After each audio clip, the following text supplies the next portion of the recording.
আসসালামু আলাইকুম প্রিয় ভাই ও বন্ধুরা, কিরকম আছেন সবাই? আশা করি সবাই ভালো আছেন। এই যে দেখতেছেন, এটা হয়েছে আমার মুরগির খোয়ার। এটা একটু বড় সড়ো করছি, প্রায় খামারের মতো। ওখানে লাইট জ্বলতেছে, সেই কারণে এরকম দেখাইতেছে। আর এই খোয়ারের চারোপাশ দা নেটের বেড়া দিব। এখন নেটের বেড়া দেওয়ার জন্য অবশ্যই খুঁটির প্রয়োজন, কিন্তু খুঁটিগুলা বাঁশদা দিতে হয়। এই বাঁশগুলা মাটিতে গাঁথলে কিছুদিন পরে এই বাঁশগুলা মাটিতে খাইয়ে ফেলায়। তার জন্য একটা চায়না বুদ্ধি বাইর করছি নিজে নিজে। এখন এই চায়না বুদ্ধিটাই আমরা কাজে খাটাবো। আমরা বাঁশ কাইটটা আনার পরে আমাদের অনেক টাইম লস হয়ে গেছে, মানে প্রায় সন্ধ্যার পরে আমরা এই চায়না বুদ্ধিটা করার জন্য প্রস্তুতি নিতেছি, এবং কি তার জন্য আমরা সব কিছু ব্যবস্থা সরঞ্জাম ব্যবস্থা করে রাখতাছি এবং করতাছি, আপনাদের দেখাইতাছি।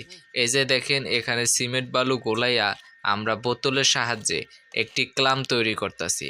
আগে এইখানে আমরা সিমেন্ট খোয়া তারপর বালু দিয়া মিক্স কইরা বোতলের ভিতরে ঢুকাইছি সিমেন্টগুলা ঢুকানোর পরে আমাদের যে খুঁটিগুলা আছে ওই খুঁটিগুলা বোতলের ভিতরে একটা ঢুকাইলাম, আরেকটা উপর দিয়া। তারপরে আমি এই উপরে যে বোতলটা দিছি ওই বোতলটির উপরে যে অংশ, মানে বোতলের নিচ অংশ কেটে নিছি, এবং তা এখন উপর দিক থেকে এখন সিমেন্ট আর বালু মিক্সারগুলোকে আমি দিয়ে দিচ্ছি, যাতে প্রায় 20 ইঞ্চি বা 22 ইঞ্চির মতো সিমেন্ট দিয়ে বাঁশের খুঁটিটা ঢাকা থাকে।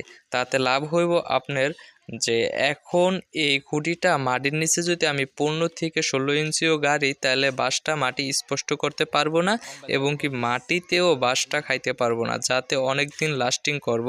যেই বাঁশটা 6 মাস টিকে সেই বাঁশটা এখন 1 বছর ব্যবহার করতে পারবো। এতে খামারের খরচ হ্রাস পাবে। আপনারা এই বুদ্ধি করে আপনাদের খামারে ব্যবহার করতে পারেন আমার এই বুদ্ধিটা। দেখেন কিরকম হয়েছে। তবে আমার এরকম ভিডিও বা আমার খামারের ভিডিও পেতে চ্যানেলটি সাবস্ক্রাইব করে রাখুন, যাতে আমার খামারের ভিডিও আপলোড করার সাথে সাথে আপনাদের কাছে চলে যায়। সবাই ভালো থাকবেন, দোয়া করবেন। আল্লাহ হাফেজ।